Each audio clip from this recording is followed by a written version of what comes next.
ګرانو کتونکو الب خان شیرپوی یم کیمرامین ناصر یاسر خان دی دا مهال په عبدالولي خان سپورټس کمپلیکس کې موجود یم چېرته چې د پیس کالج دغه بچیان راغلي دي او په مختلفو ګیمونو کې برخه اخیستې ده. په دې موقع باندې د پاکستان او د افغانستان هغه څلوېښت جرنلسټان چې هغه د دېرشو کالو نه عمرونه کم دي او هغوی په دغه سپورټس باندې خپل صحافت کوي. هغوی له چې کوم دی نو د ډسټرکټ سپورټس افسر لخوا ویلکم وویلی شو تحسین الله صاحب لخوا. هغوی هم دغه ګیمونه انجوای کړل او عبدالولي خان سپورټس کمپلیکس چې کله ولیده نو د عالمي معیار دغه کمپلیکس یې وګرځو. دې وخت کې چې کوم دی نو د ټینس دغه لوبې چې کومې روانې دي نو په دغه کې د پیس کالج چې کوم دی نو سپورټس د کالج او د هلکانو چې کوم دی نو هغه په دغه کې برخه اخیستې ده. خو موږ مهمه خبره دغه ګڼو چې کوم د جرنلسټان راغلي دي نو هغوی ته هم موږ په دغه 400 کې ویلکم ویو او یقینا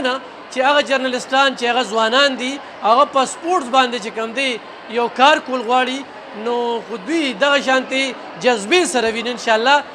د پښتونخوا د نورو برخو په شانتې 400 عبدالولي خان سپورټس کمپلیکس او بیا د دې ځای چې کوم لوبغاړي دي په نشنل او انټرنیشنل کچه باندې لوبېدي شي خو هغوی ته مواقع نشته دي. د دې جرنلسټانو په وجه باندې به دغه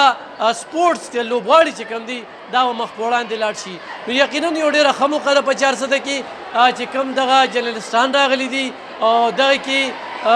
میل او فیمیل دواړه موجود دي. موږ په دې موقع باندې شاهد صاحب هم ډېره زیاته مننه کوو چې د دغې وفد لیډینګ کوي چې دلته کې راوستلي دي او دلته کې چې کوم ګیمونه روان دي تاسو وینئ چې د عبدالولي خان سپورټس کمپلیکس چې کوم دی دلته کې د عالمي معیار دغه د ټینس بیډمنټن او ورسره چې کوم دی د نور یو شمېر لوبو چې کوم دی نو ډېر ښه ګراونډونه دي. نو یقینا ډېره ښه موقع ده موږ تاسو سره دغه موقع شریکوله چې تاسو زما شاته وینئ چې دغه سپورټس ګاله چې کومه ده هغه روانه ده. خو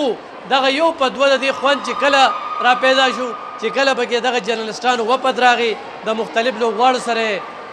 مرکې وکړې د پیس کالج